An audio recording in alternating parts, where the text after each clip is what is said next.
இன்று முதல் QR இன்றி பெட்ரோல் நிரப்பலாம். வெளியானது முக்கிய அறிவிப்பு. பண்டிகை காலத்தை முன்னிட்டு QR குறியீட்டு முறைமையின்றி பெட்ரோல் வாகனங்களுக்கு எரிபொருள் வழங்கப்படும் என இலங்கை பெட்ரோலிய கூட்டுத்தாபனம் தெரிவித்துள்ளது.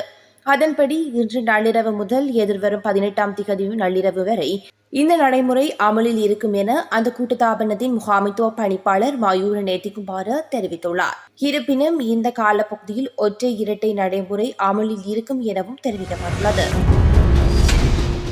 வெடுக்குநாரி ஆதிலிங்கேஸ்வரர் ஆலயத்தில் மீண்டும் குழப்பம். பௌத்த மதத்துக்கு சொந்தமான இடமாக அறிவிப்பு. நேற்றைக்கு அந்த பௌத்த சாசன அமைச்சர் அவர்கள் நேற்றைக்கு 9/4/2026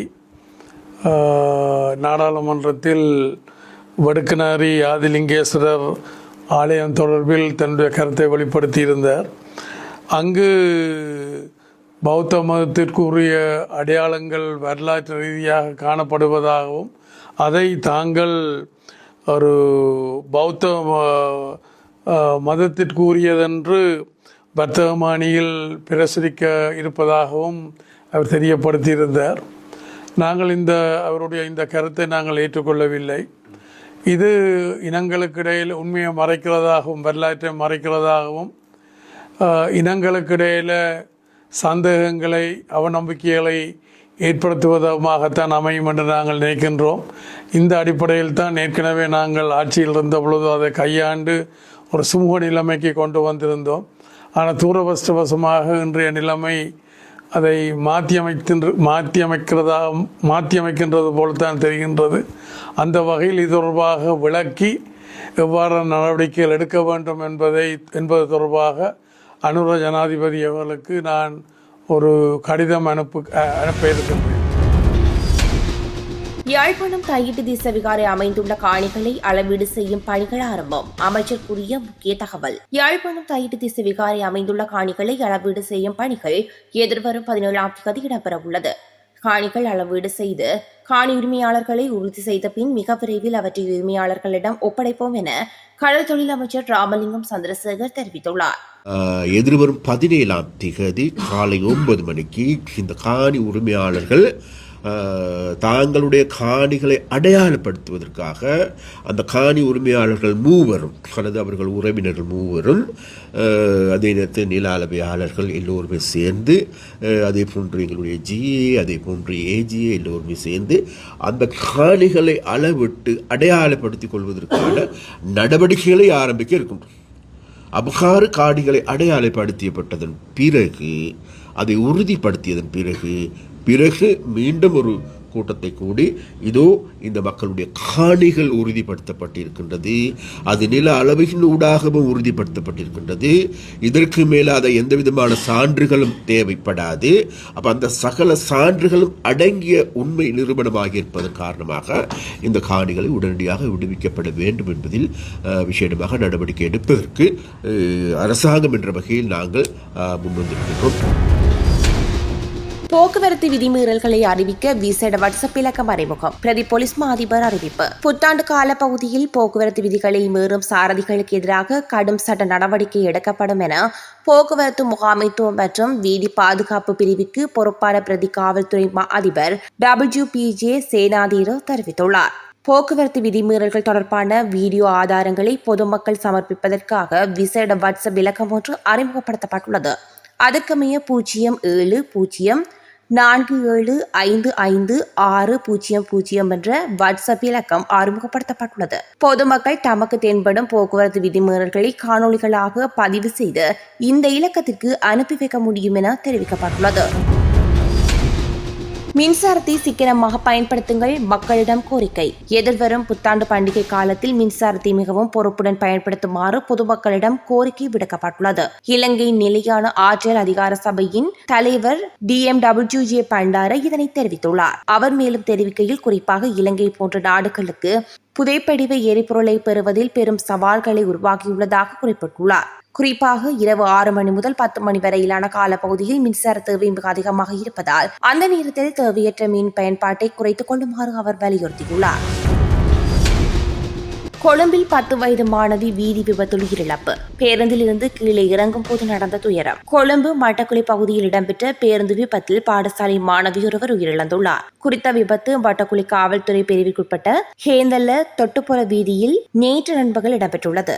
உயிரிழந்த மாணவி மட்டக்குளி பிரதேசத்தை சேர்ந்த 10 வயதுடையவர் என காவல்துறையினரால் அடையாளம் காணப்பட்டுள்ளார். பேருந்தில் இருந்து இறங்கி வீதியை கடக்க முயன்ற பாடசாலை மாணவி ஒருவர் அதே பேருந்தில் மோதி விபத்துக்குள்ளாகியுள்ளார் என தெரிவிக்கப்படுகின்றது.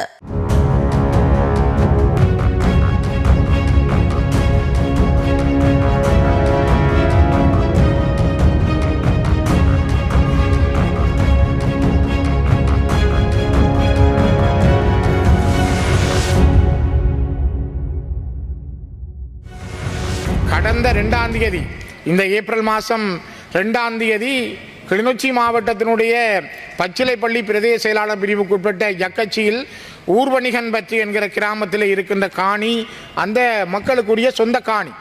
அவர்கள் பரம்பரையாக வரலாற்று ரீதியாக ஆண்டாண்டு காலம் 6-7 பரம்பரைகளாக ஆண்டு வந்த காணி. அந்த காணியிலே ஊர்வணிகன்பற்று காணியிலே அவருடைய சொந்த காணிக்குள் முத்துமாரியம்மன் ஆலயம் உண்டு, பொதுநோக்கு மண்டபம் உண்டு, சிறுவர் முன்பள்ளி உண்டு, சிவபூமி அறக்கட்டளைக்குரிய காணியும் அங்கே உண்டு. இவ்வளவும் இருந்தும் கூட அந்த மக்கள் 90ஆம் ஆண்டு யுத்தத்தை காரணம் காட்டி அந்த இடத்திலிருந்து திருப்பி அனுப்பப்பட்டு மீண்டும் அந்த மக்கள் தங்களுடைய சொந்த இடத்திலே போய் குடியேறி இருந்தார்கள். பின்னர் 2006ஆம் ஆண்டு மீண்டும் யுத்தம் வெடித்த பொழுது அவர்கள் அந்த இடத்திலிருந்து இடம்பெயர வேண்டிய நிலைமை வந்தது. 2006க்கு பிறகு அந்த இடத்தை பிடித்து கொண்ட இராணுவத்தினுடைய இயந்திர பொறியியல் பிரிவை சேர்ந்தவர்கள் இப்பொழுது அங்கே இருக்கின்ற கிட்டத்தட்ட 30 ஏக்கர் வரையான காணியை தங்களுக்கு தர வேண்டும் என்று சட்டவிரோதமாக அளந்தெடுப்பதற்கான முயற்சிகளை மேற்கொள்கிறார்கள். அன்றைய தினம் கடந்த 2ஆம் தேதி பச்சிலைப்பள்ளி பிரதேச செயலாளருடைய வேண்டுகோளுக்கு இணங்கவும் நில அளவை திணைக்களம் இந்த காணியை அளந்து இராணுவத்திற்கு வழங்குவதற்கு முயற்சி செய்திருந்தார்கள். அவ்வாறான முயற்சியை அங்கு திரண்ட மக்களும் அங்கே வந்திருந்த அரசியல் தலைவர்களும் அதனை பூரணமாக தடுத்து நிறுத்தியிருந்தார்கள். குறிப்பாக அந்த மக்கள் தங்களுடைய கோரிக்கையாக கூட இதனை முன்வைத்திருந்தார்கள். இந்த 4வது பட்டாலியன் என்கின்ற மின்சாரம் மற்றும் இயந்திர பொறியியல் படையணி வசம் உள்ள இராணுவ முகாம் எங்களுடைய பரம்பரை காணி, இதனை தயவு செய்து அளக்காது எங்களிடம் தாருங்கள், எங்களுடைய சொந்த காணியை எங்களிடம் தாருங்கள் என்று மக்கள் கேட்டிருந்தார்கள். ஆனால் நில அளவை வந்த உத்தியோகத்தர்களும் திருப்பி அனுப்பப்பட்டார்கள். அரசாங்க அதிபர் மற்றும் பிரதேச செயலாளருடைய எங்களால் முன்வைக்கப்பட்ட பாராளுமன்ற உறுப்பினராக நான் அரசாங்க அதிபரோடும் பிரதேச செயலாளரோடும் நான் தொடர்பு கொண்டு பேசியிருந்தேன். அதற்கு பிற்பாடு இது அளவைகள் நிறுத்தப்பட்டிருந்தது. இங்கே கிட்டத்தட்ட 21 பேர் கையெழுத்து வைத்து தந்த கடிதத்தை நான் சபாபீடத்துக்கு சமர்ப்பிக்கிறேன். கௌரவ பிரதி சபாநாயகர் அவர்களே, அந்த ஊர்வணிகன்பற்றி கிராமத்தைச் சேர்ந்த மக்கள் 21 பேர் தங்களுடைய காணி இது தங்களுடையதுதான் என்பதை அவர்கள் தெளிவாக தந்திருக்கிறார்கள். குறிப்பாக முருகேசு செல்வராசா, மயில்வாகனம் பாலச்சந்திரன், சிவபூமி அறக்கட்டளை நிலையம், தம்பையா வல்லிபுரம், சந்திரரூபன் உதயகலா, மார்க்கண்டு பொன்னம்மா, காண்டீவன் பத்மாவதி, பிரகாஷ் சுபத்ரா, செல்லப்பா தியாகராசா, பாஸ்கரன் கேதீஸ்வரி, துஷ்யந்தன் சுஜீபா, சிவசிதம்பரம் லோஜினி, கமலாவதி செல்வராசா, கனகரத்னம் மகேஸ்வரி, முருகேசு ஜோகராணி, செந்தில் வேலவன் மேனகை, தர்மலிங்கம் தாசன் இவர்களுடைய இந்த காணிகள் பரம்பரையாக சொந்த காணிகளை நான் அந்த பட்டியலையும் சபாபீடத்துக்கு சமர்ப்பிக்கிறேன். கௌரவ பிரதி சபாநாயகர் அவர்களே, மக்களுடைய சொந்த காணிகளை இவ்வாறு வலுக்கட்டாயமாக ஒரு யுத்தம் இல்லாத நாட்டிலே அளந்து பறித்து கொடுப்பதற்கு ஏன் இந்த அரசாங்கம் முயற்சிக்கிறது? இது எவ்வளவு கொடூரமானது! இன்றைக்கும் பலிகாமம் வடக்கிலும் யாழ்ப்பாண பகுதிகளிலும் கிளிநொச்சியிலும் மக்கள் தங்களுடைய சொந்த நிலத்தை இழந்து தெருக்களிலே அனாதைகளாக இன்னொருவருடைய காணியில் அல்லது உறவினர் நண்பர் வீடுகளிலே குடியிருக்கிறார்கள். ஆனால் அவருடைய சொந்த காணிகளை அவர்களுடைய கண்ணுக்கு முன்னாலே அரசாங்கம் நில அளவை திணைக்களத்தை அனுப்பி இராணுவ போலீஸ் பிரசன்னத்தோடு அளக்க முற்படுவது மிக கொடூரமானது.